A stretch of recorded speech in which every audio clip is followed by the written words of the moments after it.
Abdurauf, do'stim, nega ishlab chiqarish korxonang quvvati 100 ming dona bo'la turib, faqat 35 ming dona ishlab chiqaryapsan?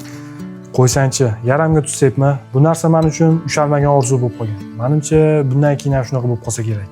Nega? Axir bu shunchalik qiyinmi? O'zi shu holatda ham juda qiynalib turman. Sababi xodimlarimga savol bersam to'g'ri javob bermaydi. Ishlab chiqarish quvvati esa juda ham past. Jarayonlar juda ham murakkablashib ketgan.